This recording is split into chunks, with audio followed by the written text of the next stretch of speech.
எத்தனை பேர் டிராவலில் பயணம் பண்ணியிருக்கீங்க? அந்த சென்னை போகிற டிராவல்ஸ் எல்லாம் நிறைய பேர் பயணம் பண்ணியிருக்கலாம் இல்லைங்களா? அப்படி பயணம் பண்ணும் பொழுது சில இடத்துல நிறுத்துவாங்க. அந்த அந்த இடத்துக்கு பேர் என்னங்க? மோட்டல் இல்லையா? தெரியுமா? நம்ம மோட்டலில் நிறுத்துவாங்க. அந்த மோட்டல் தான் நம்ம போகிற இடமா? இல்லை. அவன் சொல்லுவான் ஒரு 10 நிமிஷம் இருக்குது, எல்லாம் பாத்ரூம் போவாங்க, டீ சாப்பிட்றவங்க டீ சாப்பிடுங்க அப்படிம்பாங்க. இப்போ டிரைவர் கொஞ்சம் ஓட்டிட்டு வந்த களைப்பில் அவர் என்ன பண்ணுவாருங்க? அவர் இறங்கி டீ சாப்பிட போகிறல சாப்பிட போகிறார், ஏதோ ஒரு பண்ணுற போகிறாரு. ஜனங்களும் உட்காந்து இறங்கி என்ன பண்ணுவாங்க? கையை கலெல்லாம். ஏன்னா ரொம்ப தூரம் போகும் பொழுது அது கொஞ்சம் ரிலாக்ஸேஷன் ஆகும் அப்படிங்கிறதுக்காக சில மோட்டல்ஸ் வைக்கிறாங்க. இது நான் எழுதியிருக்கிறேன். Motel is not a final destination, it is a stop over point. புரியுதா? Motel is not a final destination, it is a stop over point. அப்படின்னா என்ன அர்த்தம் அப்படின்னு சொன்னா, நம்ம மோட்டல்ல இருக்கிற இடம் இருக்கு பார்த்தீங்களா, அது நம்மளுடைய ஃபைனல் இடம் இல்லை. அது நமக்கு ஒரு ரிலாக்ஸான இடம் இல்லைங்களா? சும்மா கொஞ்ச நேரம் தங்கி போகிற ஒரு இடமாகத்தான் அது இருக்கிறது. ஆனால் நம்ம என்ன பண்ணுறோம்? நம்முடைய வாழ்க்கையில் இது மாதிரி சில ரெஸ்ட் எடுக்கிற இடங்கள் இருக்குது நம்ம வாழ்க்கையில். அந்த இடத்துக்கு வந்தோன்னு நம்ம என்ன பண்ணுறோம்? ஓ, இதுதான் நம்ம போகிற இடம் போல இருக்குன்னு அங்கேயே என்ன பண்ணிடுறாங்க. அதனால என்ன நடக்குது அப்படின்னு சொன்னால், நம்முடைய growth பாதிக்குது, நம்முடைய வளர்ச்சி பாதிக்குது. தேவன் நம்மளை எங்கே கொண்டு போகும்னு நினைக்கிறாரோ அது பாதிக்குது. தேவன் நம்மளை பயன்படுத்துவது பாதிக்கிறது. புரியுதுங்களா? நான் சொல்கிறது புரியுதுங்களா? நம்ம போக வேண்டிய இடம் தூரம் இருக்கும், ஆனால் நம்ம என்ன பண்ணுறோங்க? இந்த இடம் தான் சொல்லி நிற்கிறதுனால நம்முடைய வாழ்க்கையில் அநேக காரியங்கள் மாறி போகிறதை நாம் பார்க்கிறோம். கர்த்தருடைய நாமம் மகிமைப்படுவதாக. இப்போ நம்ம வாசிக்க வேண்டிய பகுதி என்னன்னு கேட்டால், லூக்கா எழுதின புஸ்தகம் 9வது அதிகாரம் 28லேருந்து ஒரு 36 வசனங்கள் வரை நீங்க வாசிங்க, அது உங்களுக்கு கொஞ்சம் புரியும்.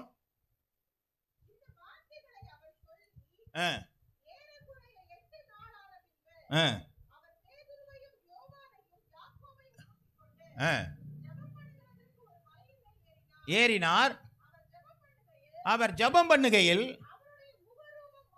அவர் முகரூபம் மாறிற்று, அவர் வஸ்திரம் வெண்மையாகி பிரகாசித்தது.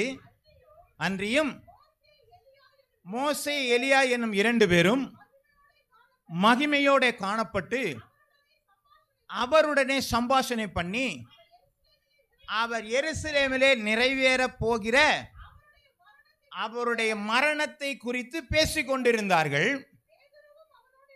பேதுருவும் அவனோடு கூட இருந்தவர்களும் நித்திரை மயக்கமாய் இருந்தார்கள். ஆகிலும் அவர்கள் விழித்து அவருடைய மகிமையும் அவரோடு நின்ற 2 பேரையும் கண்டார்கள். அவ்விருவரும் அவரை விட்டு பிரிந்து போகையில் பேதுரு இயேசுவை நோக்கி, ஐயரே, நல்லது. ஐயரே, நான் இங்கே இருக்கிறதே நல்லது. உமக்கு ஒரு கூடாரமோ, மோசேக்கு ஒரு கூடாரமோ, எலியாவுக்கு ஒரு கூடாரமாக 3 கூடாரங்களை போடுவோம் என்று அறியாமல் சொன்னான். இப்ப நம்ம அந்த வாசித்த அடுத்து 36 வரலும் வாசிங்களேன். இப்படி அவன் பேசுகையில் நிழலிட்டது, பிரவேசிக்கையில் பயந்தார்கள். அப்பொழுது இவர் என்னுடைய நேசகுமாரன், செவி கொடுங்கள் என்று சத்தம் உண்டாயிற்று. அந்த சத்தம் இயேசு ஒருவரே காணப்பட்டார். தாங்கள் கண்டவைகள் ஒன்றையும்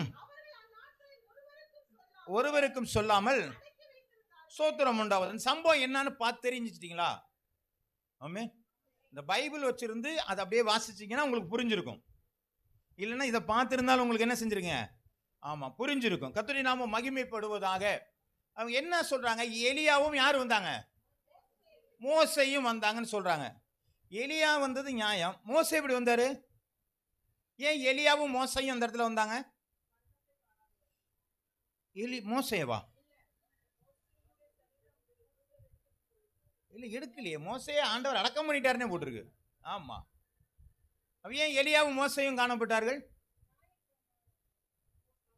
கண்டுபிடிச்சிட்டீங்க. சொல்லுங்க, கரெக்டு சொல்லுங்க. ஞாபகம் வந்தா ரைட்டு. இல்ல அப்புறம் எலியா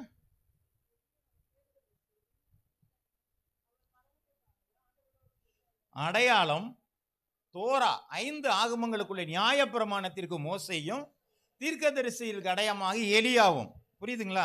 அதனாலதான் அடையாளப்படுத்துறாங்க. இதுதான் அவங்களுடைய பழைய ஏற்பாட்டு காலம் தான் அவங்களுடைய காரியங்கள். இந்த 2 பேரும் சாட்சியாக இயேசு கிறிஸ்துவும் இருக்கிறார். புதிய ஏற்பாட்டுடைய காரியத்துக்கு யார் இருக்காங்க? பழைய ஏற்பாட்டுக்காரங்களுக்கு தீர்க்கதரிசிக்கு அடையாளமாகவும் நியாயப்பிரமாணத்துக்கு அடையாளமாகவும் 2 பேர் இருக்கிறாங்க. புதிய ஏற்பாட்டுக்கு அடையாளமாக இயேசு கிறிஸ்து அங்க இருக்கிறார். இப்போ 3 பேரும் எதை பத்தி பேசிட்டு இருக்காங்க?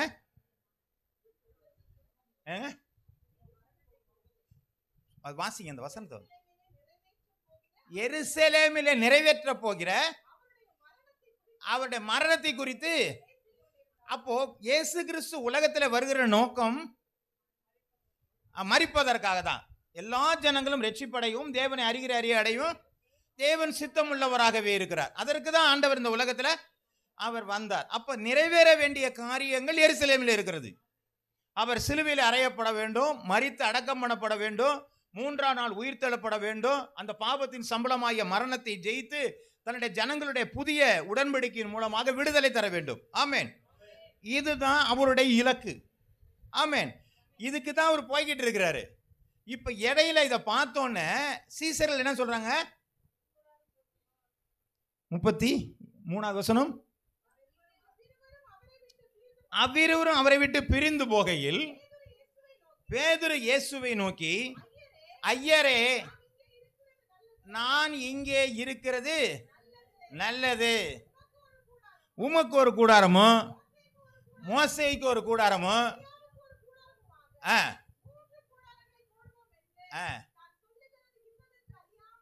பேதுரு பாருங்க, அவரு என்ன பண்ணாரு?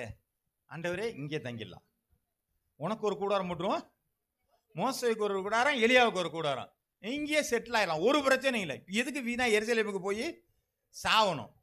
ஆமே, நீங்க இருக்கிறவர்களும் எல்லாருக்கும் சாப்பாடு கொடுத்துடுறீங்க, வியாதியை குணமாக்கிறீங்க, ஒரு பிரச்சனை நல்லா போதிக்கிறீங்க, எங்களுக்கு ரொம்ப சந்தோஷமா இருக்கு, பேசாம இங்கேயே இருந்துருவோமே. ஆமே. இப்ப இதுதான் சொன்னேன், இது மோட்டல் எல்லாம் ஒரு இடத்துல இருக்குது. ஒரு இடத்த காண்பித்து இந்த இடத்துல போய் அவங்கள்ட்ட தன்னை வெளிப்படுத்தும் பொழுது இங்கேயே தங்கிடலாமே, இதுதான் சௌரியமான இடமா இருக்கு. எங்க மலைக்கு யாரும் வர மாட்டாங்க, ஏன் எருசலேமுக்கு போறீங்க? ஆமேன். புரியுதுங்களா உங்களுக்கு? ஆமேன். கர்த்தருடைய நாமம் மகிமைப்படுவதாக. அநேகருக்கு என்னன்னு கேட்டா, நம்மளை எதுக்கு அழைச்சிருக்கிறாங்க, எங்க போறோம் என்னன்னே தெரியல. ஆமேன். அது தெரியாதனாலதான் நம்ம ஆண்டவர் என்ன செய்யறாங்க, சரியா பிடிச்சுக்கிறது இல்லை. எந்த இடத்துக்கு போறேன்னு சொன்னல, வயசான ஆளுங்களை பார்த்தா வெந்த சோத்துட்டு தின்னுட்டு, ஆமா விதி வந்தா சாவுன்னு இருக்கிறேன்னு. எல்லாருக்கும் நமக்கெல்லாம் அப்படி கிடையாதுங்க. வெந்தத்தை சோத்தத்தை சாப்பிட்டுட்டு விதி வந்தா சாவுறாங்க இல்ல. ஆண்டவர் என்னுடைய அழைத்ததற்கு நோக்கம் உண்டு. தாவீதை பார்த்து சொல்றார், தாவீது சொல்றாரு, என்னை இந்த பாளையத்திற்கு கொண்டு வந்தது ஒரு முகாந்திரம் இல்லையா? ஆமா, எனக்கு எதுக்காக கூட்டு வந்தாருன்னு ஒரு முகாந்திரம் இருக்கு. ஆனா அவனை கூட்டு வந்தது சாப்பாடு கொடுக்கறதுக்கு. ஆனா அவன் சொல்றான், இல்ல இல்ல இதுக்காக இல்லையா, அவனை ஒழிச்சு கட்டணும் என்னை கொண்டு வந்திருக்கிறாரு. ஆமேன். கர்த்தருடைய நாமம் மகிமைப்படும். அது அவனுக்கு புரிஞ்சிருந்ததுனாலதான், அந்த அழைப்பை உணர்ந்ததுனாலதான் அவன் இஸ்ரவேலுடைய ராஜாவாக மாறுகிறான். அல்லேலூயா. அவனுடைய அழைப்பு தெரியாதனாலதான் சவுல் என்ன செய்யறாங்க, ஆடு மாடு முக்கியம், இது முக்கியம் சொல்லி எங்கேயோ ஒரு இடத்துல நின்னதுனால அவனுடைய வாழ்க்கையில அரசாட்சி இல்லாமல் போகிறது. அல்லேலூயா. கர்த்தருடைய நாமம் மகிமைப்படுவதாக. நம்ம அழைத்தவர் உண்மை உள்ளவராக இருக்கிறார். ஆமென். அப்ப அழைத்தவர் உண்மை உள்ளவராக இருக்கும் பொழுது நாமும் உண்மை உள்ளவராக இருந்தால் மாத்திரமே அந்த எல்லைக்கு போக முடியும். நம்ம எங்கெங்கெல்லாம் வசதி கிடைக்குதோ அங்கெங்கெல்லாம் என்ன செஞ்சிடக்கூடாதுங்க, அங்கெல்லாம் தங்கிட்டு ஆண்டவரே நாங்கள் இது நல்லா இருக்குது ஆண்டவரே அப்படின்னு நம்ம என்ன செய்யக்கூடாதுங்க. நமக்குன்னு ஒரு இலக்கு வச்சிருக்கிறார். நம்முடைய இலக்கு எதுங்க? பரலோக ராஜ்யம். அது ஒண்ணுதான் நம்முடைய இலக்கு. அதுக்கு தான் நம்மளை ஆண்டவர் கிறிஸ்தவ வாழ்க்கை என்பது பரலோக ராஜ்யத்தில் தேவனோடு கூட இருக்கிறது. அதனாலதான் இழந்து போனதை தேடவும். எதை இழந்தார் ஆண்டவர்? ஏதேன் தோட்டத்தில் ஆதாமை இழந்துட்டாரு. இப்ப இருக்கிற நம்ம ஆதாமாகிய நம்மளை திரும்ப அந்த ஏதேன் தோட்டத்திற்கு கொண்டு வர வேண்டும். அங்க இருக்கிற ஜீவக்கனி அவன் சாப்பிடாம போயிட்டான், அவனுக்கு ஒரு ஜீவக்கனியை கொடுக்கணும்னு சொல்லி பரலோகத்தில் புதிய வானத்தையும் புதிய பூமியும் ஆண்டவர் என்ன செய்றாருங்க, உருவாக்கி அதுல என்ன பண்றாங்க, 12 விதமான கனிகளை உண்டாக்குற ஜீவ விருட்சகத்தின் கனி அவனுக்கு கொடுக்கிறார். அல்லேலூயா, அல்லேலூயா. அப்ப நமக்கு ஒரு நோக்கம் இருக்குங்க. பரலோக ராஜ்யத்திற்கு போறதுக்கான ஒரு நோக்கம் இருக்கு. இதுக்கு தான் நம்மளை ஆண்டவர் அழைத்தார். உலகத்தில் இருக்கிற மனுஷனை காட்டிலும் நம்மள்ட்ட இருக்கிற ஒரு பெரியவராய் இருக்கிறனால் முன்குறித்து இருக்கிறார், அழைத்து இருக்கிறார். ஆகவே அதனாலதான் இந்த இடத்துல ரட்சிக்கப்பட்டு ஞானஸ்நானம் வாங்கி தேவனோடு கூட இந்த இடத்துல உட்கார்ந்து இருக்கிற நோக்கம் என்னுடைய அழைப்பு பரலோக ராஜ்யம். ஆமா, இந்த இடத்தை தவிர நமக்கு வேற எதுவுமே என்ன செய்யலாங்க இல்ல. ஆனா அநேக மோட்டல்கள் நமக்கு இருக்கிறது. ஆமே, ஆனா அதுலதான் இப்ப என்ன பண்ணிருக்கோம், நம்ம தங்கிட்டோம். ஓ, இதுதான் என் இடம் போல இருக்குன்னு தங்கிட்டோம். போக வேண்டிய இடத்திற்கு நாம் சரியாக போக முடியவில்லை. பிலிப்பியர் எழுதின புஸ்தகம் 3வது அதிகாரம் 14வது வசனத்தை வாசிக்க கேட்கலாம். கிறிஸ்து இயேசுவுக்குள் தேவன் அழைத்த பரம அழைப்பின் பந்தய பொருளுக்காக பவுல் அப்போஸ்தலன் சொல்றான், மனிதனுக்கு எது உண்மையானதாங்க? பரம அழைப்பு. அல்லேலூயா. பரம அழைப்புனா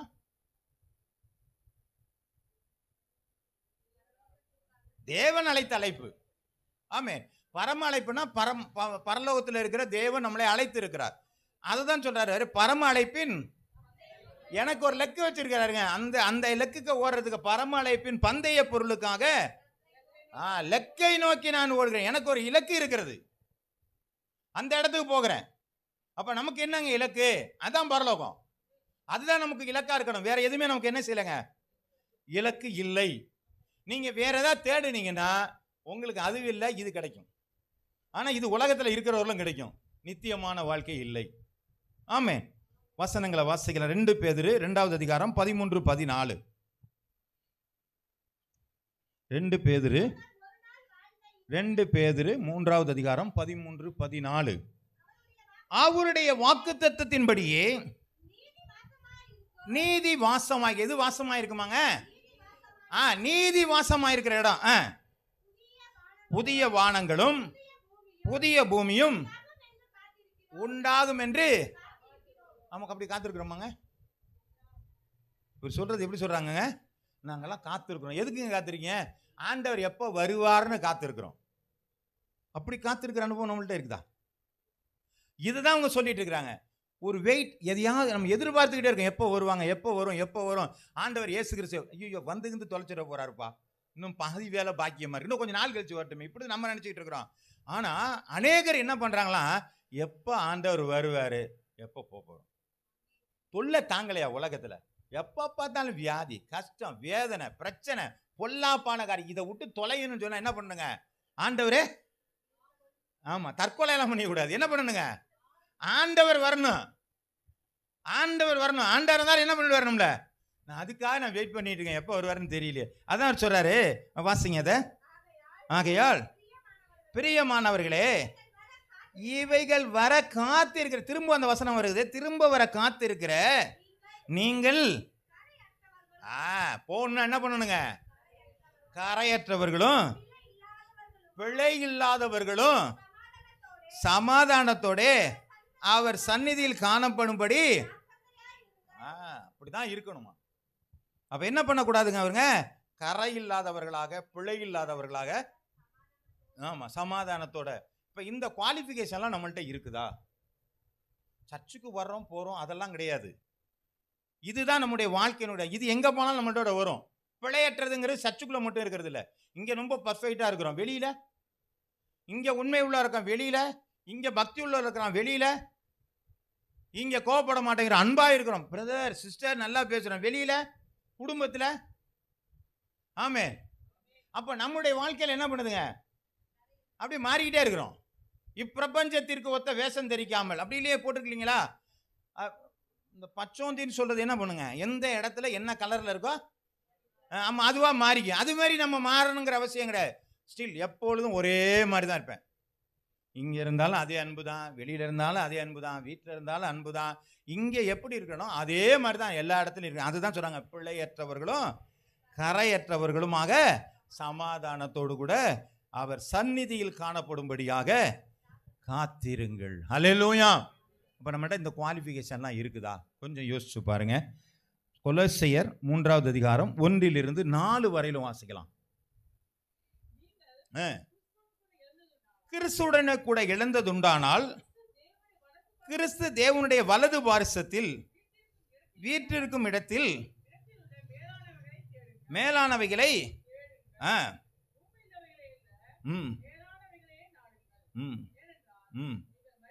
நீங்கள் மரித்தீர்கள். இப்ப இந்த வசனத்தை வாசிச்சோம். கிறிஸ்துவோடு கூட எழுந்தது உண்டானால் கிறிஸ்து தேவனுடைய வலது பாரிசத்தில் வீற்றிருக்கும் இடத்திலே மேலானவைகளை தேடுங்கள், பூமியில் உள்ள அல்லவைகளை மேலானவைகளை நாடுங்கள், ஏனென்றால் நீங்கள் செத்துட்டாங்களா? இப்ப செத்து போனவங்கள்ட்ட பேசிட்டு இருக்காரா? யார்கிட்ட பேசிட்டு இருக்காருங்க? ரட்சிக்கப்பட்டவன் போடல, செத்து போனவங்க தானே போட்டிருக்கு. நீங்கள் மரித்தீர்கள்.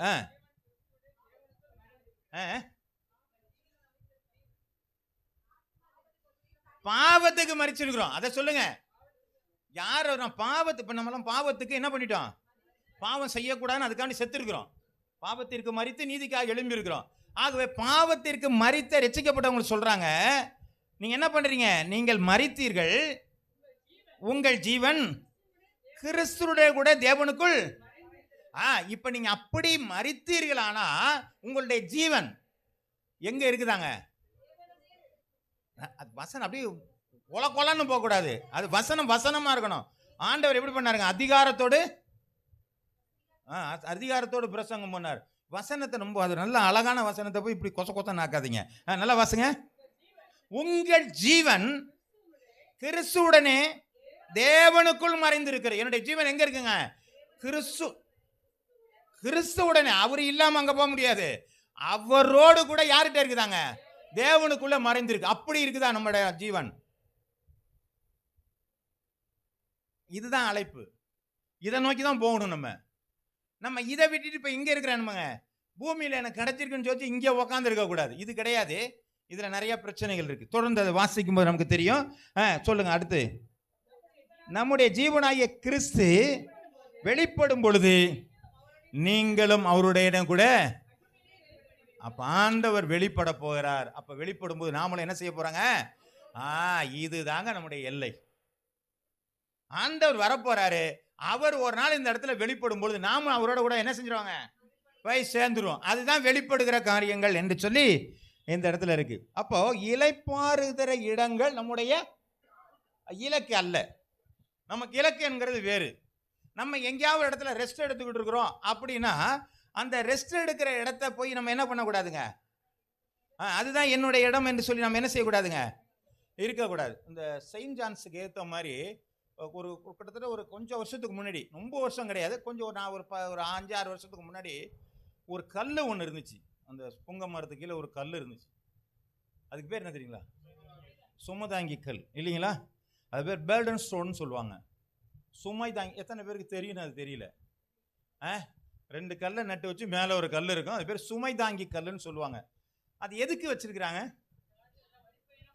அந்த நாட்களில் வழி பயணமாக போகும்பொழுது தலையில சுமை வச்சுக்கிட்டு இருக்கும் பொழுது கீழே வச்சு தூக்கிறதுக்கு ஆள் வேணும், முடியாது. அதனால என்ன பண்ணுவாங்க? அவங்க லெவல்ல கொஞ்சம் கீழே இருக்கிறதுனால கொஞ்சம் குனிஞ்சு என்ன பண்ணுவாங்க? அதுல கல்லில் வச்சிருவாங்க. திரும்ப எடுக்கும் பொழுது குனிஞ்சுக்கிட்டு கொஞ்சம் கல்லை தூக்கி மேலே வச்சுட்டு என்ன பண்ணுவாங்க? ஈஸியா போகலாம். அதுக்கு பேர் சுமை தாங்கி கல்லுன்னு சொல்லுவாங்க. அப்போ போற இடத்துல எனக்கு ஒரு ரிலாக்ஸ் ஆகிறதுக்காக அங்க பேர்டன் ஸ்டோன் ஒன்று இருக்கு, சுமை தாங்கி கல்லுன்னு ஒன்று இருக்குது. அதுவே என்னுடைய இடம் அல்ல. சும்மா சுமையை வச்சு கொஞ்சம் ரெஸ்ட் எடுக்கிறதான இடமே தவிர அந்த இடம் என்னுடைய இடம் இல்லை. நான் இன்னும் கொஞ்சம் தூரம் போகணும். நான் தூரம் போனாதான் என்ன சேர வேண்டிய இடம் தூரமா இருக்குது. ஆனால் வழியில எனக்கு வலி இருக்கிறது, வேதனை இருக்கிறது, கொஞ்சம் ரிலாக்ஸா இருந்தா நல்லா இருக்குமேங்கிறதுக்காக சில சுமை தாங்கி கல்கள் நமக்கு இருக்கிறது. வாசிக்கலாம். எபிரேயருக்கு எழுதின புத்தகம் 6வது அதிகாரம் 1 to 2 வசனங்கள் வரை. ஆகையால் கிறிஸ்துவை பற்றி சொல்லிய மூல உபதேச வசனங்களை நாம் விட்டு செத்த கிரியைகளுக்கு நீங்களாக்கும். இப்ப பாருங்க, இப்ப என்ன சொல்றாரு அவரு? செத்த கிரியைகள்னு ஒரு காரியத்தை சொல்றாரு. ஆமே, இந்த செத்த கிரியைகள் என்னென்ன அப்படின்னு இதுல இருக்குது. ஆமேன்னு சொல்ல புரியுங்களா? நல்லா கவனிச்சுங்க. கிரியைகள் என்ன கிரியைங்க? ஆமா, செத்த கிரியைகள் அப்படின்னு என்ன போட்டிருக்குங்க? ஆகையால் கிறிஸ்துவை பற்றி சொல்லிய மூல உபதேச வசனங்களை. அப்ப மூல உபதேச வசனங்களை என்ன சொல்றாங்க? அது செத்தது இல்லைங்களா?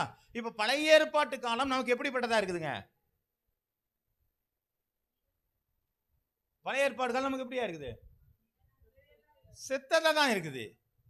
கிறிஸ்து நியாயப்பிரமாணத்தின் முடிவாய் இருக்கிறார். அப்படின்னா என்னாச்சு? அது முடிஞ்சு போச்சு, செத்ததா ஆயிடுச்சு.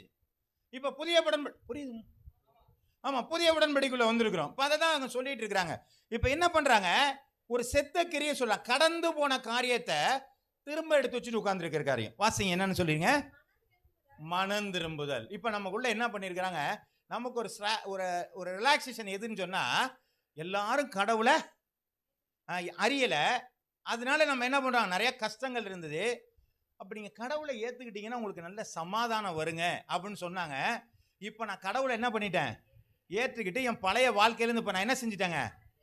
என்ன பண்ணிட்டேங்க? மனம் திரும்பிட்டேன். அப்பா, இனி ஒரு பிரச்சனையும் இல்ல. அங்கே உட்கார்ந்துருக்காங்க. ஆமே, சபையில மனம் திரும்புதலோட சில பேர் அப்படியே உட்கார்ந்தாச்சு. இதுதான் போதுமானது, இங்கே இருந்துக்கிறேனே, இதை தாண்டி ஏன் தேவையில்லாம?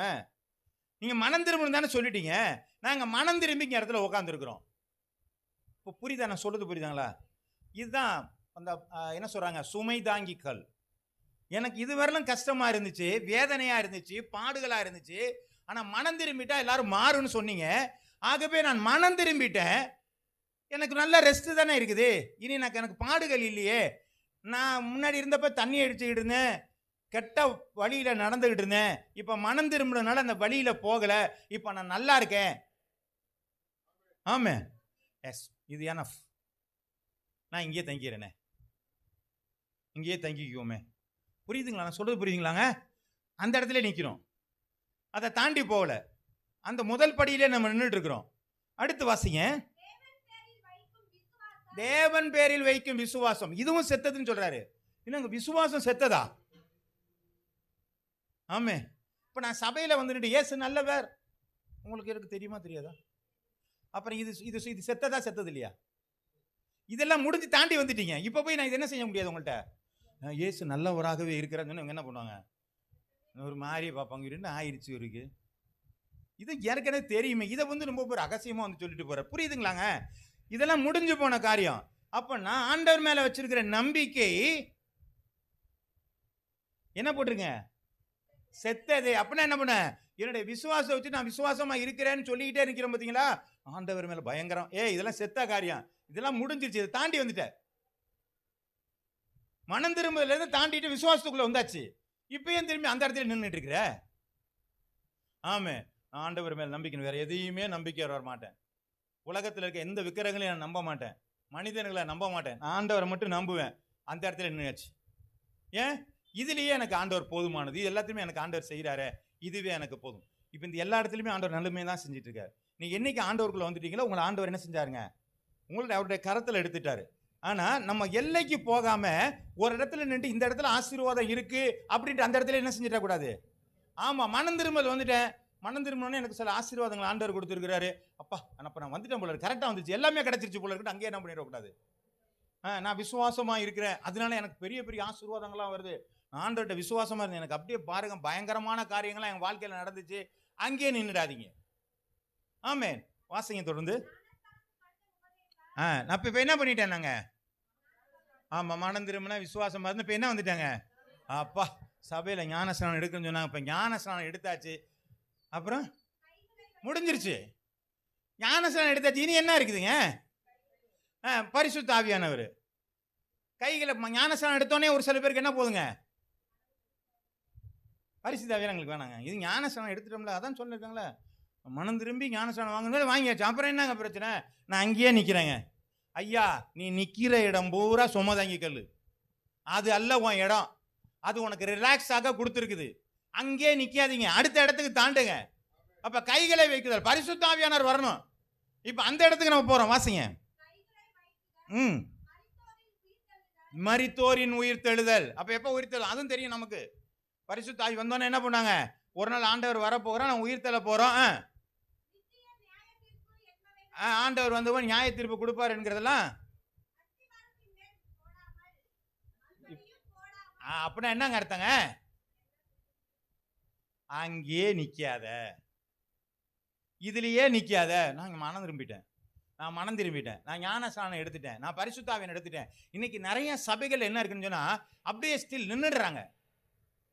சபையிலே அப்படித்தான் சொல்றாங்க, எப்பா மனம் திரும்பிட்டீங்களா? ஆமா மனம் திரும்பிட்டாங்க.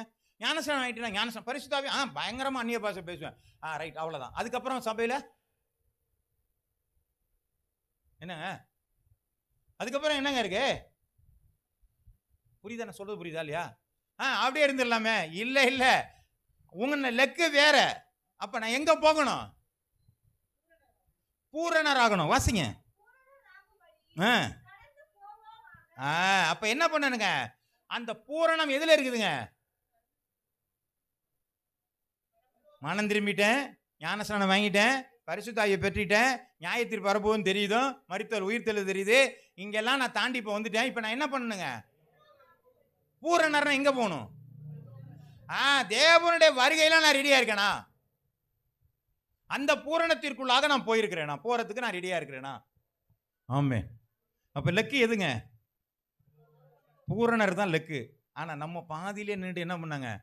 நாங்க சர்ச்சில் ஞானஸ்நானம் எடுத்துட்டோம் போதும் என்று நினைக்காதீர்கள், பரிசுத்தாவி பெற்றுக்கொண்டோம் என்று நினைக்காதீர்கள், நாங்க அந்நிய பாஷை பேசுறோம்னு சொல்லி நினைக்காதீங்க, அற்புதம் செய்யறேன்னு சொல்லி நினைக்காதீங்க. அல்லேலூயா. எனக்கு அருமையான ஒரு ஊழியக்காரர்கிட்ட பேசிட்டு இருக்கும் பொழுது அவர் சொன்ன ஒரு காரியம், ஏங்க தெரியாதனமா எங்கள் சபையில் ஒரு அம்மா வந்தாங்க, அவங்கள பார்த்து சொன்னேன், நீங்கள் நல்லா ஜெபிக்கிறீங்கன்னு சொன்னாங்க. நான் சொல்லிட்டு அன்னைக்கு போகும்பொழுது பார்க்குறேன் அவங்க நிறைய மாறி போச்சுங்க. நான் சொல்கிறது புரியுதுங்களா? இப்போ பாஸ்டர் என்ன பண்ணிட்டாருங்க? ஒரு அப்ரூவல் கொடுத்துட்டாரு, நல்லா ஜெபிக்கிறீங்கன்னு. அப்போ என்ன பண்ணிட்டாங்க அவங்க? அதுக்கப்புறம் வரல, அந்த சபைக்கே வெள்ளையாம். என்னன்னு கேட்டால், இப்போ நாங்கள் பயங்கரமாக ஜெபிக்கிறோம், அப்போ விசுவாசின்னு என்ன பண்ணணுங்க? ஜெபிக்கணும் போல இருக்குன்னு அப்படியே உட்காந்துட்டாங்க அவங்க. ஆமே. நீங்க இருக்கிற இடம் எதுன்னு முதல்ல பாருங்க. நம்ம இருக்கிற இடம் இது கிடையாது. சபை இங்க இருக்காது, சபை போயிடும், சபை எடுத்துக்கொள்ளப்பட போகிறது. அப்ப இங்க இருக்கிறவங்க ஒருத்தர் இங்க என்ன செய்யக்கூடாதுங்க? ஆண்டவருடைய வருகை இருந்தா இந்த இடம் பூரா என்ன இருக்கணுங்க? ஒன்னும் இருக்கக்கூடாது. இங்க இருக்கிற மெட்டீரியல் மட்டும்தான் இருக்கணும், நம்ம யாருமே இங்க இருக்கக்கூடாது. அதான் பூரணரான காரியம். 1-2 மிச்சமா இருந்தா என்ன ஆயிடுச்சுங்க? இங்க ஏதோ தங்க முயற்சி செஞ்சிருக்கிறோம்னு அர்த்தம். நான் சொல்றது புரியுதுங்களா? உங்களுக்கு பூரணம் என்று ஒன்று இருக்கிறது. நீங்கள் பூரணராக போக வேண்டுமானால் கொஞ்சம் கொஞ்சமா தான் கடந்து போகணும். எபிரேயருக்கு எழுதின புத்தகம் 12வது அதிகாரம் 1வது வசனத்தை எடுத்து வாசிக்கலாம். ஆகையால் மேகம் போன்ற திரளான இத்தனை சாட்சிகள் நம்மை சூழ்ந்திருக்க, பாரமான யாவற்றையும் தள்ளிவிட்டு நெருங்கி நிற்கிற தள்ளிவிட்டு விசுவாசத்தை துவக்குறவரும் முடிக்கிறவருமாகிய இயேசுவை நோக்கி நமக்கு நியமிக்கப்பட்டிருக்கிற ஓட்டத்தில் ஒருமையோடு ஓடக்கடவோம். எடறி விழுந்துடாதீங்கிறதுக்காக என்ன சொல்றாருங்க? நிதானமா போங்க. இன்னைக்கு இப்படி மாறிட்டோமா, நாளைக்கு கொஞ்சம் மாற முயற்சி செய்கிறோம். முடியலையே, நான் தவறிட்டேனே, பரவாயில்ல, நாளைக்கு என்ன பண்ணுங்க? மாற முயற்சி செய்யுங்க. பொறுமையா அந்த பூரணராகும்படியாக நம்ம என்ன செய்யணுங்க? நான் போகணும். எந்த ஒரு வேலைக்காரனும் திடீர்னு கத்துக்கிட்டு என்ன பண்ண முடியாது? வேலை செய்ய முடியவே முடியாது. அப்பப்போ என்ன பண்ணுங்க? ஆமா, உளுந்து எந்திரிச்சு நடந்து இப்படி எல்லாம் பார்த்து தான் என்ன செய்ய முடியும்? அதுக்கப்புறம் தான் அவர் ரொம்ப தேர்ந்த நிலைக்கு வரணும். அதனால நம்மளும் பூரணமாகணும்னு சொன்னா அப்பப்போ என்ன செய்வாங்க? விழுவோம் விழுமடும். யாரெல்லாம் விழாத ஆளுகள்? ஒருத்தருமே இல்லையா? சரி, பை விழுலையா? யாரும் விழுந்துட்டீங்களா? விழுவாதவங்க கையை தூக்குங்க. எல்லாம் விழுந்துட்டீங்க, ரொம்ப சந்தோஷம். அப்படியா? நீதிமான் விழுந்தாலும் 7 தரம் விழுந்தாலும் எழுந்திருக்கிறீங்களா? அதான் பிரச்சனை. இப்ப கேட்கறது, நீ விழுந்த இடத்துல கிடந்தீங்கன்னா பேர் மாறி போயிடும். ஆமா ஆமா, முடிஞ்சிருச்சுன்னு அர்த்தம். நீ எந்திரிச்சிட்டீங்கன்னா நீ யாருங்க? நீதிமான். ஒரு இடத்துல விழுந்துட்டா தப்பு பண்ணிட்டான், ஐயோ இனி ஆண்டவரே என்ன தப்பு பண்ணாம பாத்துங்க ஆண்டவரே. இதுதான் நம்முடைய வாழ்க்கையில இருக்கணும். அதனாலதான் பொறுமையோடு ஓடக்கணும், பூரணராக கடந்து போகணும். கொஞ்சம் கொஞ்சமா 24 கேரட்டுங்கிறது வராது. போட்டு கொளுத்தி கொளுத்தி கொளுத்தி என்ன பண்ணுவாங்க? அதை நல்லா புடமிட்டு புடமிட்டு புடமிட்டு அப்புறமேல தான் அது என்ன பண்ணுங்க? 24 கேரட் அது என்ன செய்யுங்க? ஆமா, வரும். அப்ப எத்தனை முறை அதை கொளுத்த வேண்டி இருக்குது? அது மாதிரி நம்மளும் அதிகமான இடங்கள்ல என்ன பண்ணாங்க? ஆமா, நிறைய சுடப்படணும், நிறைய அடிக்கப்படணும், எல்லாம் வந்தாதான் நம்ம மிளிர முடியும். சோத்திரம் உண்டாவதாக. ஒரு மனிதனை பார்க்கிறோம். 1 ராஜாக்கள் எழுதின புத்தகம் 17வது அதிகாரம் 1வது வசனம்.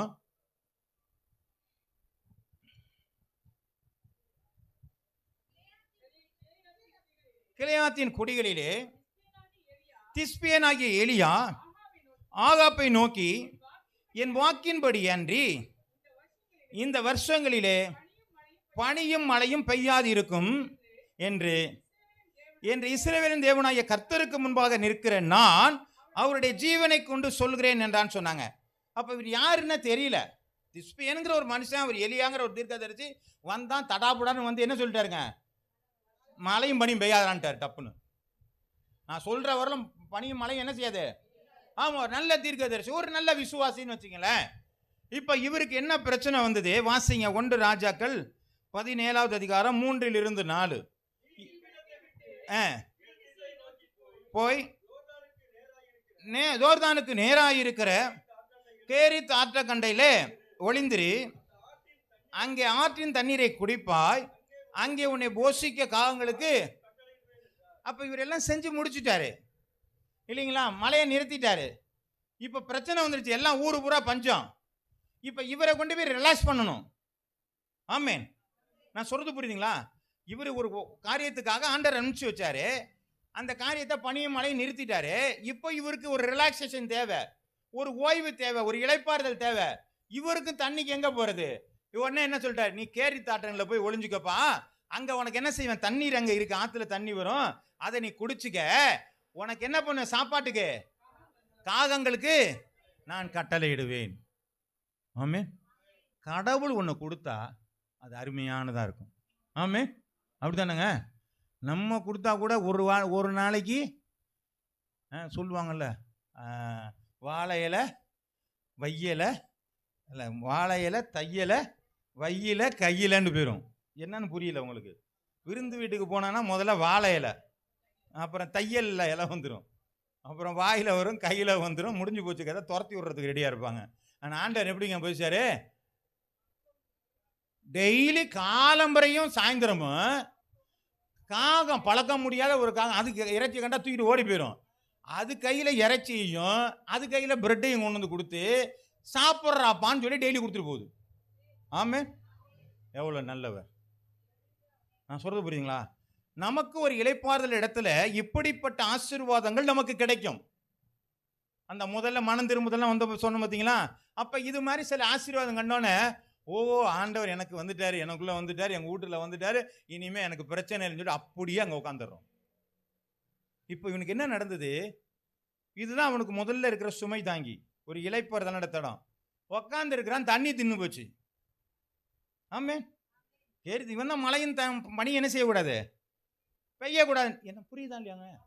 கொஞ்சம் என்னோட கூட வாங்க. பெய்யக்கூடாதுன்னு சொன்னார், நின்று போச்சு, ஆற்றுல தண்ணி நின்று போச்சு. இப்போ தண்ணி இல்லை. உடனே ஆண்டவர் என்ன பண்ணிட்டாருங்க, அடுத்த டிராவல் வச்சிட்டியா, திரும்ப அடுத்த டிராவல் போ. இப்போ என்ன பண்ணிட்டாரு? அது வாசிங்க 1 ராஜாக்கள் 17வது அதிகாரம் 9-11. சீதோனுக்கு அடுத்த சாரிபாத் ஊருக்கு போய் அங்கே தங்கியிரு, உன்னை பராமரிக்கும்படி ஒரு விதவிக்கு இவர் கட்டளையிட்டார். யார்? கடவுளே கட்டளையிட்டார்.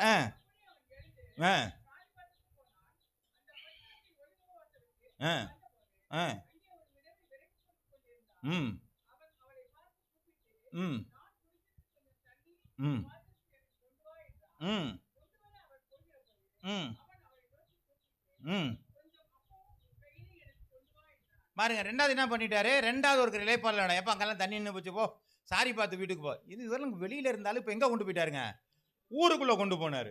ஊருக்குள்ள கொண்டு போனோன்னு அவர்கிட்ட என்ன சொல்றாரு, ஒரு அம்மா கட்டளை இருக்கு அங்க போனோன்னு, அந்த அவர்கிட்ட போய் என்ன செய்யறாங்க, அந்த அம்மாட்ட, சாரி பாத்துல இருக்க விதவிட்ட, கொஞ்சம் முதல்ல தண்ணி கொடுங்கிறாரு. இந்த ஆள் தண்ணி கேட்கறதுக்கு அந்த அம்மா போகும்போது இவர் என்ன சொல்றாருங்க, கொஞ்சம் அப்பா எவ்வளவு கெத்து பாருங்க அவருக்கு. நான் புரிகிறதா? முன்னாடி இருந்ததற்கு வளர்ச்சி இருக்கு அவர்கிட்ட. ஆமே, முன்னாடி கொடுத்ததை வாங்கிட்டு இருந்தாரு, இப்ப போய் என்ன பண்ணிட்டாருங்க, கேட்கவே ஆரம்பிச்சுட்டாரு. அந்த அம்மாட்ட போய் தண்ணி கொஞ்சம் கொண்டா, தண்ணி கொண்டு வர போகும்போது என்ன பண்ணாங்க, ஒரு அப்பமும் சேர்த்து கொண்டா. அந்த அம்மா நினைச்சு, எப்பா எங்க வீட்டில் இருக்கிறதே கொஞ்சம், அதை நானும் என் பிள்ளை என்ன பண்ண சாப்பிட்டு சாக போகிறான்னாங்க.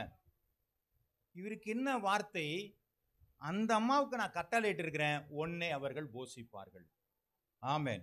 அப்போ முதல்ல இருந்த பணியை நிறுத்தின ஆளுக்கு அடுத்து ஒரு ரெஸ்ட் கொடுத்துருக்கிறாரு, அங்க ஆண்டவர் கொடுத்து அனுப்பிச்சாரு. இப்ப இவன் போய் கேட்டே வாங்கிட்டான். ஆமென். வளர்ச்சி இருக்கா இல்லையாங்க? இன்னும் பாதி பேருக்கு சந்தேகமா இருக்குன்னு நினைக்கிறேன். பாதி பேருக்கு வரல. நீங்க ஆமென் சொன்னீங்கன்னா உங்க வாழ்க்கையில் அது பலிக்கும். அதுதான் கர்த்தருடைய வார்த்தை. நான் பேசாம உட்கார்ந்தானா அது பாட்டுக்கு போயிட்டு இருக்கும். நிலைக்கால்களில் ரத்தம் பூசி இருக்கிற வீட்டுக்குள்ள மட்டும்தான் வரமாட்டாரு. ஆமே. அப்ப எல்லாரும் வீட்டுக்குள்ளும் போயிருவாரு. ஆமே ஆமென். கர்த்தருடைய நாமம் மகிமைப்படுவதாக. அப்ப முதல்ல கேட்டு வாங்கினாலே இப்ப கொடுக்க ஆரம்பிச்சுட்டாரு. என்ன சொல்றாருங்க? உனக்கு பஞ்சாந்தீரவளும் மாப்பி செய்யறோம் என்னையும். கை இப்படி இருந்த கை எப்படி போச்சுங்க? கொடுக்கிற கரமா மாறி போச்சு. வளர்ச்சி. அப்ப முதல்ல இருந்த அந்த சுமை தாங்கிலிருந்து ரெண்டாவது சுமை தாங்கிக்கு போகும்பொழுது கொஞ்சம் ரீச் ஆயிட்டாரு. அதனால கொஞ்சம் வளர்ச்சி அவருக்குள்ள என்ன செஞ்சுங்க? வந்து விட்டது. ஆமென். புரியுதுங்களா? சரி, அடுத்து ஒரு இடத்துக்கு போவோம். 1 ராஜாக்கள் 19:4-7 வசனங்கள் வரை. அவன் வனாந்திரத்தில் ஒரு நாள் பிரயாணம் போய் ஒரு சூறை செடியின் கீழ் உட்கார்ந்து தான் சாக வேண்டும் என்று கோரி, போதும் கர்த்தாவே,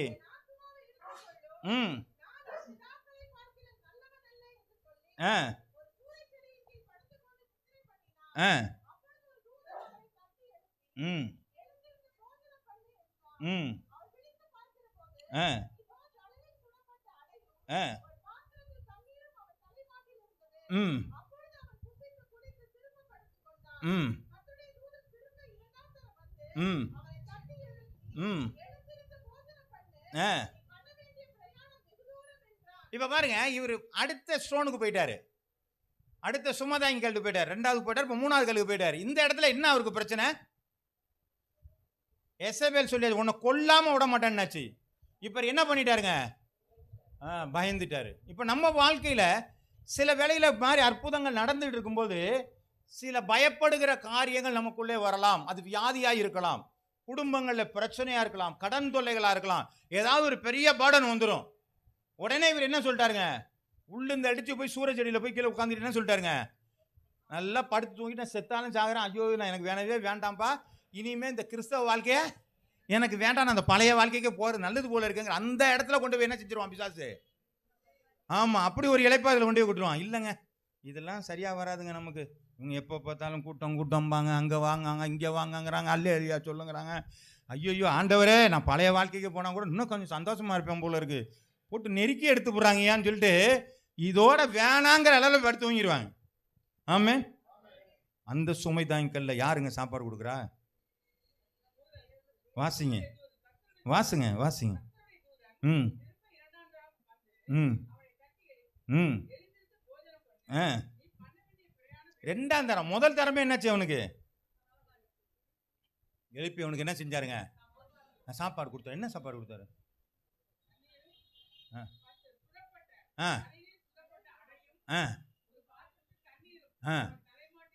இப்ப சாப்பாடு எங்க இருந்து வந்துச்சுங்க? பரலோகத்திலேருந்து வந்துருச்சு அவனுக்கு சாப்பாடு. ஆமே. நம்ம இந்த மாதிரியான இக்கட்டு நேரத்தில் எங்க இருந்து தான் நமக்கு ஆசீர்வாதம் வருங்க? நம்ம உலகத்துல எல்லாம் பார்க்க வேணாம், இப்படி கொடுத்ததெல்லாம் இப்படி எல்லாம் பண்ணதெல்லாம் வேணாம். இப்ப எங்க வந்துருச்சுங்க? இப்ப நம்ம எப்படித்தான் பார்க்கணுங்க? மேல கையை தூக்கிடணும். ஆண்டவரே நீர் தான். அல்லேலூயா. நம்ம ஆராதனை வேலை கையை தூக்குன்னு சொல்ல வேண்டியிருக்கு. ஆமே. ஆராதனால என்ன பண்ணணுங்க? உங்கள் கைகளை உயர்த்த பைபிள்ல போட்டிருக்குங்க. ஆமே. உங்களுடைய பரிசுத்தமான கரங்களை உயர்த்தி. அப்ப இதுக்கு உயர்த்தலைன்னா இந்த கரம் எப்படிப்பட்டதா இருக்குங்க? பரிசுத்தம் இல்லைன்னு அர்த்தம். ஆமே. எல்லாம் கையை தூக்கிடணும். அப்ப என்ன பண்ணாங்க? உங்க கரங்களை உயர்த்தி. அப்ப என்ன பண்ணாரு? கர்த்தர் சொல்றாரு, ஆண்டவரே பரவாயில்லையே, மேல இருந்து எனக்கு எங்க என்ன வந்துருச்சுங்க? ஆமா. அப்ப வந்து திரும்ப படுத்து தூங்கிட்டாரு. அவன் ரொம்ப டயர்டாகி போயிட்டாரு, பயந்து கிடக்குறாரு அவரு. திரும்ப ரெண்டாவது முறை எப்பா சாப்பிடு பாப்புன்னு சொல்லி அவனுக்கு திரும்பவும் சாப்பாடை கொடுத்தவர் என்ன சொல்றாருங்க? வாசிங்க. நீ பண்ண வேண்டிய பிரயாணம் ஆமாப்பா இங்கே இல்லப்பா, உன்னை அழைச்சது அதுக்கு இல்லை. உன்னை போற தூரம் என்ன இருக்குங்க? நிறைய வெகு தூரம் இருக்கு. நீ இங்கேயே படுத்து கிடக்குறியே. முதல்ல அங்க படுத்து கிடக்குற, அடுத்த இடத்துல படுத்து, இப்படியே படுத்தே கிடக்காத, எந்திரிச்சு போ. இல்ல வேண்டியதில்லை. 1 ராஜாக்கள் 19:15-16 பாருங்க. இதுதான் எலியாவினுடைய இலக்கு. வாசிங்க. கர்த்தர் அவனை பார்த்து, நீ தமஸ்குன் வழியாய் வனாந்தரத்திற்கு திரும்பி போய் ஆசகேலை சீரியாவின் மேல் ராஜாவாகவும் அபிஷேகம் பண்ணி, பின்பு நிம்சியின் குமாரனாகிய யெகூவை இஸ்ரவேல் மேல் ராஜாவாக அபிஷேகம் பண்ணி, ஆபெல் மெகாலா ஊரான சாபாத்தின் குமாரன் எலிசாவை உன் ஸ்தானத்தில் தீர்க்கதரிசியாக அபிஷேகம் பண்ணு. அப்போ எலியாவை ஆண்டவர் எதுக்கு கொண்டு வந்திருக்கிறார்னா, தேவன் யார் என்பதை காண்பதற்கு மாத்திரமல்ல, அவர் என்ன பண்ண, கேரித்த ஆண்டன்ல இருக்கிறதுக்கல்ல, சாரிபாத்துக்கு போறதல்ல, சூரச்சையில படுத்துக்கிறதுக்காக அல்ல, கொண்டு வந்த லக்கு ராஜாக்களை அபிஷேகம் பண்ண வேண்டும். உன் ஸ்தானத்திலே இன்னொரு தீர்க்கதரிசி நீ என்ன பண்ணணுங்க, அவனை அபிஷேகம் பண்ணணும். அல்லேலூயா, கர்த்தருடைய நாமம் மகிமைப்பட வேண்டுமாக. அப்ப ஆண்டவர் சொல்றாரு, உன்னை அதுக்கு தான் நான் அழைச்சேன். இப்ப செஞ்சு வச்சோன்னா எங்க போனாரு, எங்க போனாருங்க? பாக்கி பேர் படிக்கலன்னு நினைக்கிறேன். காணப்படாமல் போனாரா? காணப்படாமல் போனாரா? பார்த்துக்கிட்டே இருக்காங்க ஒருத்தன், காணப்படாமல் பார்த்துக்கிட்டே ஒருத்தன் இருக்கிறான். எலிசா பார்த்துக்கிட்டே இருக்கான், அப்படியே மேலே போறாரு. ஆமீன். அப்போ நம்முடைய ஸ்தானம் எடுத்துக்கொள்ளப்படுகிற காரியங்கள். அல்லேலூயா. அப்போ நம்முடைய வாழ்க்கையில் என்ன பார்க்கணும்னு சொன்னா, எடுத்துக்கொள்ளப்படுகிற காரியங்கள் பார்க்கணுமே தவிர இருக்கிற இடத்த நீங்க பார்க்காதீங்க. நீங்கள் பூரணராக மாற வேண்டும். அல்லேலூயா, கர்த்தருடைய நாமம் மகிமைப்படுவதாக. வாசிக்கலாம். ஆதியாம் புஸ்தகம் 45வது அதிகாரம் 5வது வசனம். யோசேப்பு சொல்றாரே, என்னை இவ்விடத்தில் வரும்படி விற்று போட்டதினாலே நீங்கள் சஞ்சலப்பட வேண்டாம், அது உங்களுக்கு விசனமாய் இருக்கவும் வேண்டாம், ஜீவ ரட்சணியை செய்யும்படிக்கு தேவன் என்னை உங்களுக்கு முன்னே அனுப்பினார். ஹல்லேலூயா. இப்ப யோசேப்பு ஊழியில தள்ளாங்க, என்ன பண்ணாங்க? அடுத்து யார்கிட்ட விட்டு போட்டாங்க? மீதியானது இஸ்மவேலிட்ட வித்தாங்க. போத்திபார் வீட்டுக்கு போனாரு, சிறைச்சாலைக்கு போனாரு. இப்ப இதெல்லாம் அவர் இருக்கிற இடமானா இல்ல. இவர் எங்க போகணுங்க? பார்வோன் இடத்துல போகணும். ஏன் பார்வோன் இடத்துல போகணும்னா, ஊர்ல பஞ்சம் வரப்போகுது. அந்த பஞ்சம் வரும் பொழுது உன்னுடைய குடும்பம், இஸ்ரவேலுடைய குடும்பம் காப்பாற்றப்பட வேண்டுமானால் எல்லா இடத்துலையும் பஞ்சம், சாப்பாடு கிடையாது, செத்து போயிருவீங்கறான்னு சொல்லிட்டு ஜீவரட்சணியம் பண்ணும்படிக்கு தன்னுடைய பிள்ளையை பார்வோனுக்கு மேலாக உயர்த்தி இருக்கிறார். அல்லேலூயா, அல்லேலூயா. கர்த்தருடைய நாமம் அதெல்லாம் சொல்ற, ஜீவரட்சணியம் பண்ணும்படியாக என்னை முன்னையே ஆண்டவர் கொண்டு வந்திருக்கிறார். அல்லேலூயா. இதாங்க இலக்கு. ஆமென். அப்ப நம்மளை கொண்டு வந்த ஒரு காரியம் என்ன என்பதை நீங்கள் அறிந்து கொள்ளுங்கள். உங்க தெருவில் நீங்க இருக்கிறீங்கன்னா, இல்லைங்க இது நாங்க பாரம்பரியமா இருக்கு. உங்களை பாரம்பரியமா இல்ல, உங்களை செலக்ட் பண்ணி தான் ஒரு இடத்துல கொண்டு போய் வச்சிருக்கிறாரு. ஏதோ ஒரு காரணத்தினால தான் வச்சிருக்கிறாரு. அப்ப அந்த காரணத்தை நீங்க நிறைவேற்றும் பொழுதுதான் நீங்கள் பூரணராக கடந்து போக முடியும். அல்லேலூயா. அதை கண்டுபிடிங்க உட்காந்து. நமக்கு நேரமே பத்த மாட்டேங்குது. ஆமே. நம்ம இந்த ஆராதனை வேலைகளில் கூட நிறைய கண்ணை திறந்துகிட்டே இருக்கோம். கண்ணை திறந்தீங்கன்னு சொன்னா உங்களுக்கு எந்த பிரச்சனமும் இருக்காது. நான் ஒரு மீட்டிங் போனால் என்ன பண்ணுவேன்னு சொன்னால், முதல்ல இந்த ஆரம்ப ஜெபம் பண்ணும்போது கொஞ்சம் பார்த்துக்கிட்டு இருப்பேன். அதுக்கப்புறம் கண்ணை மூடிட்டு பேசாமல் காலாட்டிகிட்டு இருப்பேன். ஏன்னா கண்ணை மூடிட்டா தூங்குறேன்னு நினச்சிடக்கூடாது. நான் சொல்கிறது புரியுதுங்களா? காலாட்டிக்கிட்டே இருப்பேன். இல்லைனா எப்போயாவது கையாட்டுவேன், எல்லாம் கையை தட்டிட்டு இருப்பேன், ஏதாவது பண்ணிகிட்டே இருப்பேன். ஆனால் கண்ணை திறக்க மாட்டேன். ஏன்னு கேட்டிங்கன்னா, அங்கே உள்ள காரியங்களை பார்த்து என்னுடைய நினைவுகள் மாறக்கூடாது. நான் அந்த இடத்துல மீட்டிங் போனேன், நல்ல வார்த்தைகளை கிடைக்கிறதுக்காண்டி போகிறேன். இந்த வார்த்தை எனக்குள்ளே வரணும், அதுக்காண்டி கண்ணை மூடிட்டே உட்காந்துருப்பேன். நான் புரிகிறதா? அதுபோல தான் நம்முடைய வாழ்க்கையில் இப்போ கண்ணை திறந்துக்கிட்டு இருந்தீங்கன்னா, பக்கத்தில் இருக்கவங்க என்ன பண்ணுறாங்க, இவங்க சாரி நல்லா இருக்கேன்னு நமக்கு வேற எங்கேயாவது போயிடும். இவங்க ட்ரெஸ்ஸு நல்லா இருக்கேன்னு, இவங்க ஏன் இப்படி இருக்கிறாங்கன்ட்டு வேற எங்கேயாவது போயிடும். அப்போ நம்ம இங்கேயே இருக்க மாட்டோம். அதனால தான் கண்ணை மூடுங்கன்னு சொல்கிறது. கர்த்தருடைய நாமம் மகிமைப்படுவதாக. அப்போ நம்முடைய இலக்கு என்பதை கண்டுபிடிக்கணும்னு சொன்னால், நம்ம உட்காந்து கண்ணை மூடி ஜெபம் பண்ணா ஆண்டவர் நமக்கு அந்த காரியங்களை வாய்க்க பண்ணுகிறவராக இருக்கிறார். அல்லேலூயா, அல்லேலூயா. கர்த்தருடைய நாமம் மகிமைப்படுவதாக. வாசிங்க எஸ்தர் எழுதின புஸ்தகம் 4வது அதிகாரம் 14வது வசனம். நீ இந்த காலத்திலே மௌனமாய் இருந்தால் யூதருக்கு சகாயமும் ரட்சிப்பும் எழும்பும், அப்பொழுது நீயும் உன் தகப்பன் குடும்பத்தாரும் அழிவீர்கள். இப்படிப்பட்ட காலத்திற்கு உதவியாய் இருக்கும்படிக்கு உனக்கு ராஜ்யம் மேன்மை கிடைத்திருக்கலாமே. யாருக்கு தெரியும்? இப்ப என்ன சொல்றாங்க பிரச்சனை? யாரு கேட்க பேசுறது? யாருங்க? மொர்தெகாய் சொல்றாரு. என்ன சொல்றாரு? நீ இங்க வந்து சூசான் அரண்மனையில் உட்காந்து ஜாலியா இருக்கணும்னு உன்னை கொண்டு வந்து இங்க ஆண்டவர் விடல. உனக்கு இது இருக்கிறதுக்காக வைக்கல கொண்டு போய் ஆண்டவர்.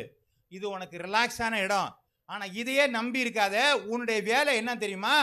நீ ஜெபம் பண்ணி இந்த ஜனங்களுக்கு விடுதலை உண்டாக்கும்படியா உன் ராஜாட்ட பேசு. ஐயோ, ஒரு கையை நீட்டலன்னா வெட்டி போடுவாங்களா? அதெல்லாம் எனக்கு தெரியாது. நீ அவங்ககிட்ட பேசணும். எல்லாரும் உபவாசம் போடுங்க. புரியுதுங்களா? லெக்குக்கு போக ஆரம்பிச்சிடா. ஓ, அப்போ இது எனக்கு ராஜ மேன்மை இதுக்காக வரல.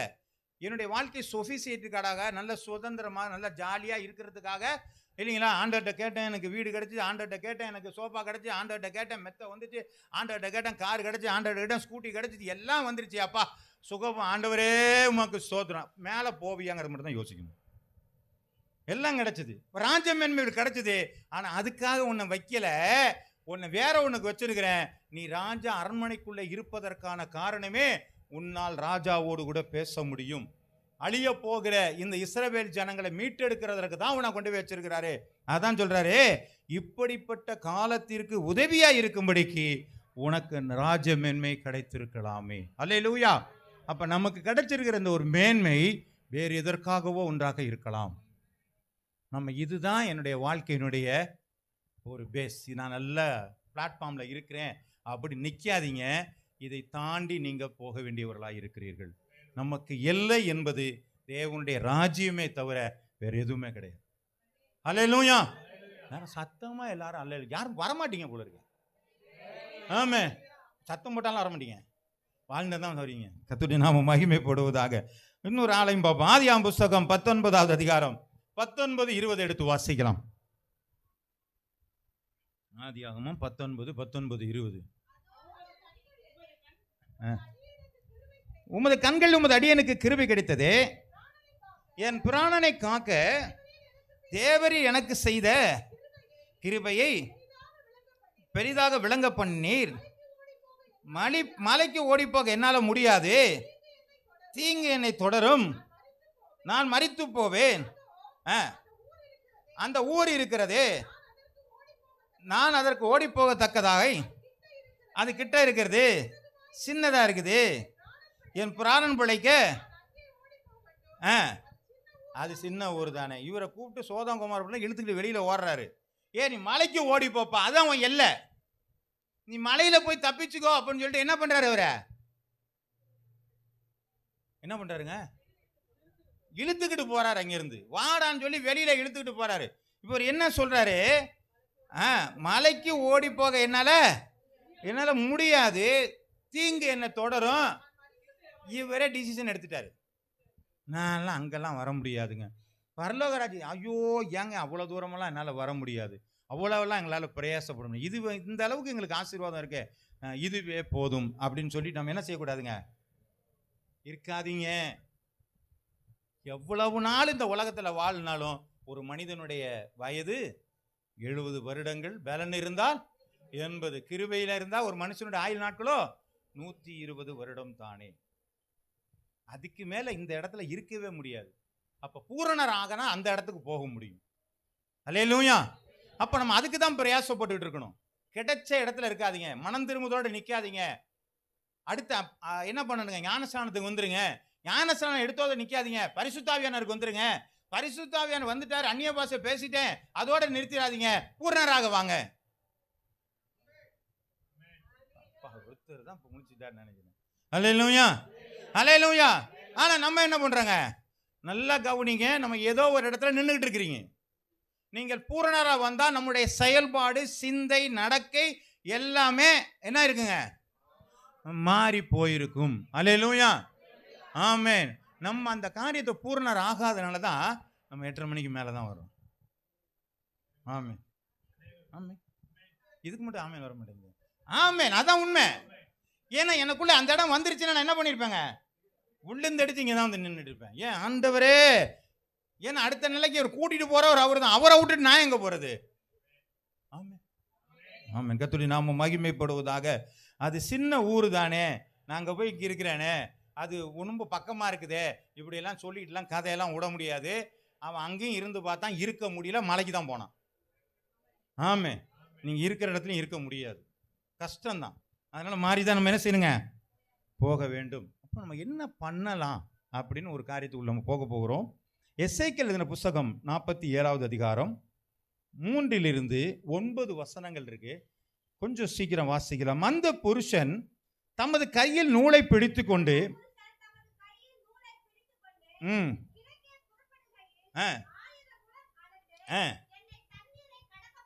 இப்ப ஆண்டவர் நம்மள நீங்களும் நானும் தான் என்ன பண்ணார், 1000 முழம் அளந்து தண்ணீரை கடக்க பண்ணினார்.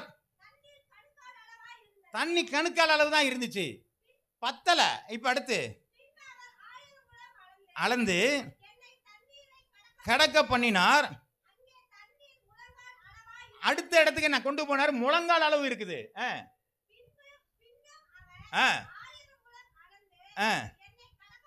என்னை கடக்க பண்ணினார். அங்க எனக்கு ஆழம் எவ்வளவு இருக்குங்க, இடுப்பளவு வந்துருச்சு.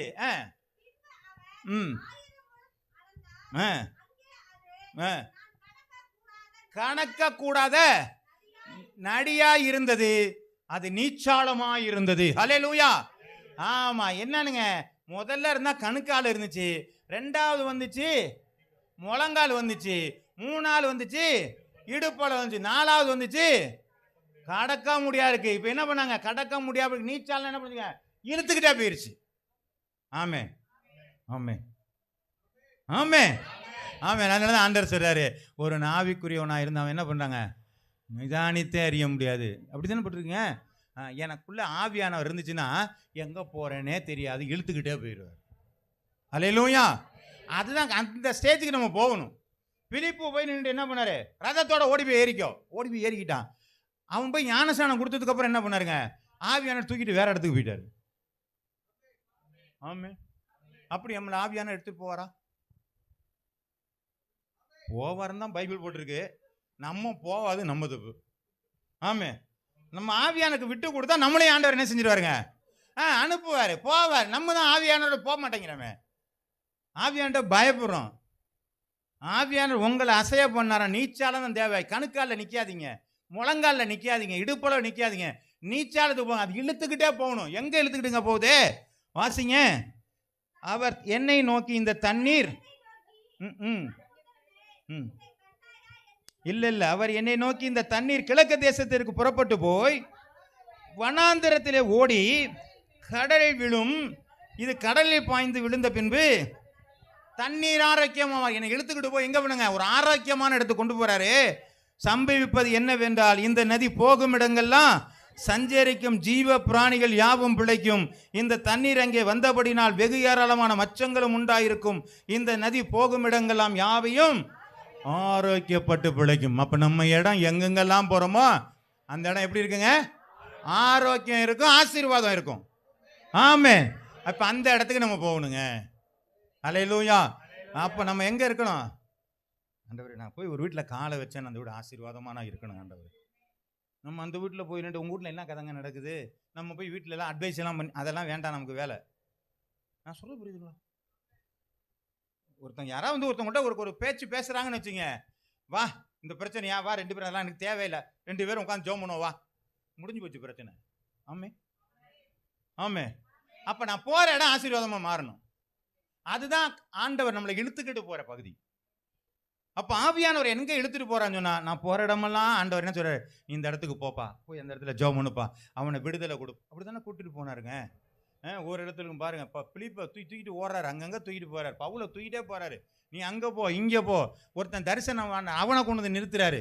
ஆமே ஆமா. இப்ப எல்லா இடத்துலயும் அவரு. ஆனா நம்ம என்ன பண்றோன்னா, அவர் பண்ற ஒரு அற்புதத்தை பார்த்தோன்னே அவனை என்ன பண்ணாங்க, யுப்பித்தர் என்றும் என்ன செய்யறாங்க, அவனை பூசிக்க போறாங்க, மாலை போட போறாங்க, பலி செலுத்த போறாங்க. சட்டை பிச்சுட்டு அவன் என்ன சொல்றாங்க, நான் உம்மளை போல பாடுள்ள மனுஷன்டா, ஆண்டவர்கிட்ட திரும்புங்கன்னாங்க. நம்ம ஒரு அற்புதம் பண்ணி ஒரு வீட்டில் போய் ஜெபம் பண்ணி சுகம் ஆயிருச்சுன்னு வச்சுங்க, அவ்வளோதான். முடிஞ்சு போச்சு கதை. நமக்கு அப்படியே தலை இந்த பக்கம் மேலே அப்படியே நின்றுடும். அதுக்கப்புறம் நம்மலாம் இல்லை, அவ்வளோதான், முடிஞ்சு போச்சுன்னு அர்த்தம் நம்முடைய வாழ்க்கையில். நீங்கள் எவ்வளவுக்கு எவ்வளவு தாழ்மைப்படுகிறீர்களோ அவ்வளவுக்கு அளவு ஆண்டவர் உங்களை உயர்த்துவார். அல்லேலூயா. அதெல்லாம் அற்பமான காரியம். சுகமாகறலாம் ஒரு பெரிய காரியமெல்லாம் கிடையாது. அது போகிற போக்கில் ஆகிட்டே போகுது. எல்லாருக்கும் விசுவாசத்தில் நடக்கும் அடையாளங்களாவன.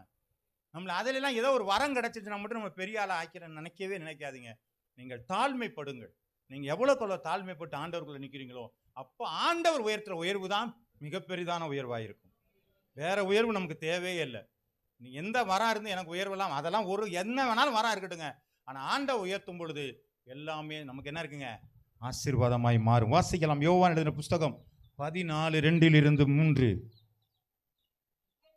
என் பிதாவின் வீட்டில் அநேக வாசஸ்தலங்கள் உண்டு. அப்படி இல்லாது இருந்தால் நான் உங்களுக்கு சொல்லி இருப்பேன். ஒரு ஸ்தலத்தை உங்களுக்காக ஆயத்தம் பண்ண போகிறேன். நான் பாருங்க, இந்த இடத்துல என்ன சொன்னாரு, நான் போகும்பொழுது என்ன சொல்றாருங்க, நான் என் பிதாவின் வீட்டில் அநேக வாசஸ்தலங்கள்லாம் இருக்குது. அப்படி இல்லாத இருந்தால் நான் உங்கள்கிட்ட சொல்லியிருப்பேன். ஒரு ஸ்தலத்தை உங்களுக்காக, யாருக்காக, நமக்காக ஒரு ஸ்தலத்தை ஆயத்தம் இருக்கு. அப்போ நமக்கு வீடு எங்கே இருக்கு? அங்கே தான் இருக்குது. அப்போ அந்த வீடு தான் நமக்காக ஆயத்தம் பண்ணி வச்சிருக்கிறாரு. அது எப்படிங்க? பொற்தல வீதி. அது பொற்பரம் என்ன பண்ணுறாரு, அங்கே தான் அங்கே இருக்கிறாரு. அங்கே இருக்கிற அஸ்திபாரமெல்லாம் விளையேற பெற்ற கல். இங்கே இருக்கிற கல்லெல்லாம் கிடையாது, மரகதம் போட்டு அது பாருங்க, கோமேதகம், வைடூரியம், என்னென்னமோ கல் பேர் தெரியல நமக்கு. அந்த கல்லெல்லாம் தான் அஸ்திவாரமா. அப்படி ஒரு பொற்தல வீதியை உள்ள ஒரு வீடை நமக்கு அங்கே கட்டி வச்சிருக்கிறாருங்க. ஆமே, நம்ம இங்கே வீட்டை பார்த்து ரகசிக்கவே வேண்டாம். பாருங்க, ஸ்தலத்தை உங்களுக்கு ஆயத்தம் பண்ண போகிறேன். நான் போய் அதை முடிச்சுட்டு வந்ததுக்கு அப்புறம் நான் இருக்கிற இடத்துல, அவரு எங்க இருக்கிறாரோ அந்த இடத்துல நீங்களும் இருக்கும்படிக்கு நான் மறுபடியும் வந்து உங்களை என்னிடத்துல. இப்போதான் பிரச்சனை.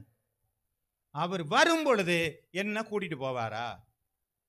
கிறிஸ்துவுக்குள் மரித்தவர்கள் முதலாவது எழுந்திருப்பார்கள், பின்பு உயிரோடு இருக்கிற நாமும் மறுரூபமாக்கப்படுவோம். அப்ப கடவுளுக்குள்ளாக யார் இருக்காங்களோ அவங்க தான் அந்த ராஜ்யத்துக்கு போகவே முடியும். அதனால உங்களுடைய வாழ்க்கையில எத்தனையோ இடத்துல உங்களுக்கு அந்த பேர்டன் ஸ்டோன், சுமதாங்கி கற்கள் அநேகம் இருக்கலாம். மனம் திரும்புறதா இருக்கலாம், வரங்கள் இருக்கலாம், ஆசீர்வாதங்கள் இருக்கலாம், நிறைய இருக்கலாம். உங்களுக்கு எல்லாமே வரலாம். ஆனால் அது எல்லாமே உங்களுக்கு ஒரு இளைப்பாறுதலுக்கான இடமே தவிர இது உங்களுடைய கோல் அல்ல. ஆமே, நம்முடைய கோல் எல்லாமே பரலோக ராஜ்யம், தேவனுடைய வருகையில் எடுத்துக்கொள்ளப்படுகிற காரியங்கள். ஆனால் நாம் அந்த பேதுருவை போல, ஆண்டவரே நான் இங்கேயே இருந்துருவோம், இதுதான் நல்லா இருக்குன்னு சொல்லி ஒரு ஸ்தானத்திலே நின்று விடாதிருங்கள். நீங்கள் மனம் திரும்பி இருக்கிறீங்களா? ஞானஸ்தானம் எடுங்க. ஞானஸ்தானம் எடுங்கிறீங்களா? நீங்கள் என்ன பண்ணுங்க, பரிசுத்தாவியை பெற்றுக்கொள்ளுங்க. பரிசுத்தாவியை பெற்றுக்கொண்டீங்களா, பரிசுத்தாவினுடைய வரங்களையும் அந்நிய பாஷையிலையும் பெற்றுக்கொள்ளுங்க. அந்நிய பாஷையை பெற்றுக்கொள்ளுங்களா, அடுத்தவங்களை ஆசீர்வதிக்க ஆரம்பிங்க. அடுத்தவங்களுக்கு உங்களுடைய வார்த்தையை சொல்ல ஆரம்பிங்க, பூரணப்பட ஆரம்பிங்க. உங்கள் ஆண்டவர் ஆவியான இழுத்து போகிற பிரகாரமாக இழுத்து போக ஆரம்பிங்க. உங்கள் பரலோக ராஜ்யம் உங்களுக்காக மட்டுமே. அல்லேலூயா. அந்த இடத்துக்கு போனால் நமக்கு மிகவும் ஆசீர்வாதமாக இருக்கும். ஆமே, நீங்கள் இருக்கிற இடத்தையே இது போதும் நினைக்காதீங்க. ஆண்டவரை இன்னும் என்னை மாற்றும், இன்னும் அடுத்த எல்லைக்கு மாற்றும். நான் கணுக்காலில் நிற்கிறேன், நான் முழங்கால மாற்றும். ஆண்டவர் இடுப்பளவாய் மாற்றும், நீச்சாளமாய் என்னை மாற்றும். நீங்களே கொண்டு போயிருங்க ஆண்டவர்னு சொல்லி மாறுவோம். கர்த்தர் பெரிய காரியங்களை செய்வாராக. அல்லேலூயா, அல்லேலூயா. கர்த்தர் நாம் மகிமைப்படுவதாக.